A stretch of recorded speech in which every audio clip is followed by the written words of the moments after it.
আমরা দেখব পনির কিরম তৈরি হয়েছে। এই মালটা খুলে দিই। বাহ, এই যে আমার পনির তৈরি হয়ে গেছে। চৌকো করে কেটে নিলে আমার পনির তৈরি। এই যে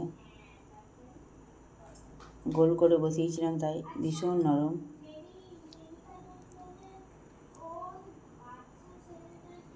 ভীষণ ফ্লাফি হয়েছে। এই পনিরটা চৌকো করে কেটে নিলে বাজারের পনিরের মতনই দেখতে লাগবে। পনিরটা দারুণ হয়েছে দেখতে। আপনারা দেখুন, এই নামিয়ে দিলাম। ছোটো মনে হচ্ছে কিন্তু খুব ভালো পনির হয়েছে। হাফ কিলোর মতন আছে এখানে, হাফ কিলো পনিরের মতন আছে। যে ভীষণ সফট হয়েছে।